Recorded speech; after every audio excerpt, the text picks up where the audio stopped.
मध्य प्रदेश के राजगढ़ में जनसभा को संबोधित करते हुए केंद्रीय गृह मंत्री अमित शाह ने कहा कि दिग्विजय सिंह की परमानेंट विदाई करने का वक्त अब आ गया है। शाह ने इसके साथ ही दिग्विजय सिंह के लिए कहा, आशिक का जनाजा है, जरा धूम से निकले। केंद्रीय मंत्री अमित शाह क्या कुछ बोले, आप भी सुनिए। स्वयं जी साका मंदिर की, बोड़ा मंदिर की, वैष्णो देवी मंदिर की, अंजनी लाल मंदिर की, बापूजी मंदिर की भूमि को प्रणाम कर कर मेरी बात की शुरुआत करना चाहता हूं। भाइयों और बहनों, मैं यहां आया हूं, एक प्रकार से ये विशिष्ट क्षेत्र है। रोडमल जी ने आपको लाखों वोट से जिताया था या नहीं जिताया था? दूसरी बार भी जिताओगे, मगर इस बार एक महत्वपूर्ण काम आप करोगे। जिन्होंने मध्य प्रदेश को बंटा धार किया था, वो दिग्विजय को हराकर आप हमारे रोडमल जी को जिताओगे। भाई और बहनों, दो बार इस देश की जनता ने मोदी जी को पूर्ण बहुमत दिया। 10 साल तक मोदी जी ने ढेर सारे काम किए।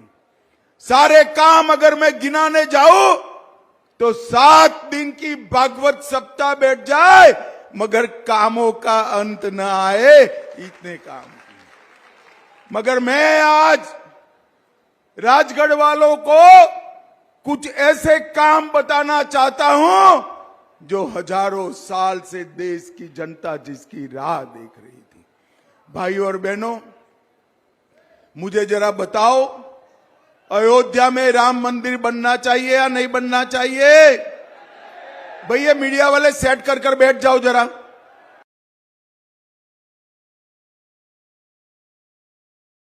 अरे यार, अयोध्या में राम मंदिर बनना चाहिए या नहीं बनना चाहिए था? कांग्रेस पार्टी, जिनके सलाहकार ये दिग्गी राजा है, वो कांग्रेस पार्टी 70 साल से राम मंदिर के मुद्दे को अटका रही थी, भटका रही थी, लटका रही थी। आपने मोदी जी को, भैया पुलिस वाले बीच में बैठ जाओ जरा, बैठ जाओ जमीन पर।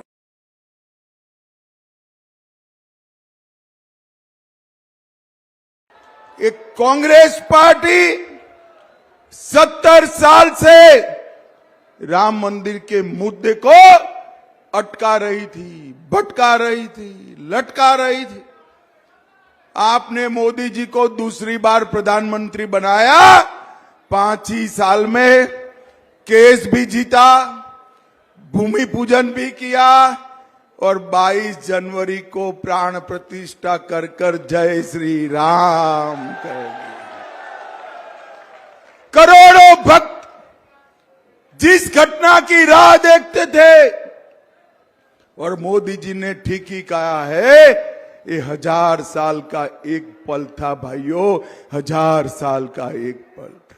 हम सब राह देखते थे।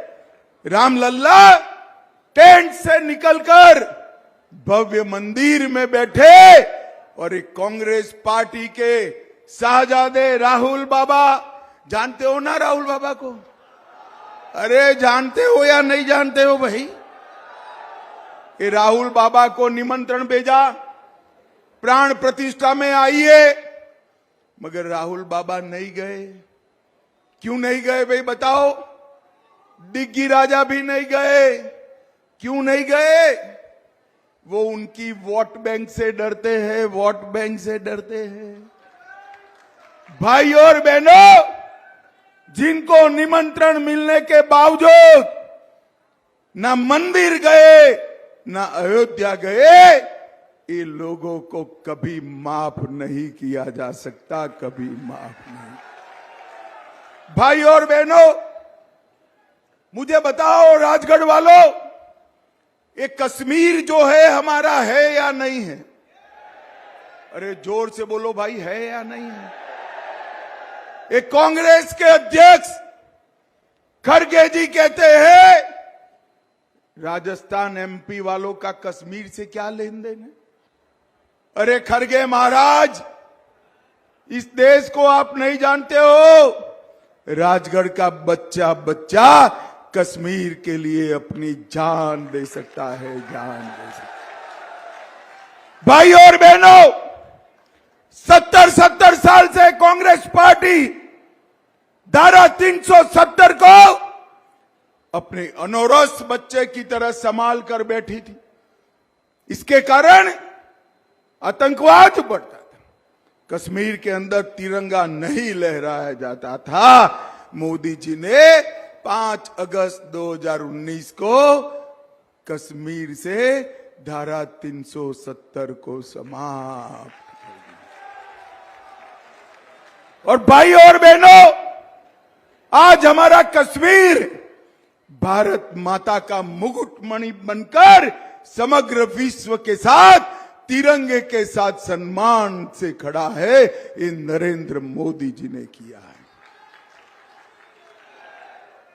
और आतंकवाद को मोदी जी ने समाप्त कर नक्सलवाद को मोदी जी ने समाप्त कर 10 साल तक ये कांग्रेस की सरकार थी, सोनिया मनमोहन की सरकार थी। आए दिन पाकिस्तान से आलिया, मालिया, जमालिया, न जाने कौन कौन घुस जाते थे और बम धमाके करते थे। आपने मोदी जी को प्रधानमंत्री बनाया, पाकिस्तान ने फिर से गलती कर दी, उरी और पुलवामा में हमला किया।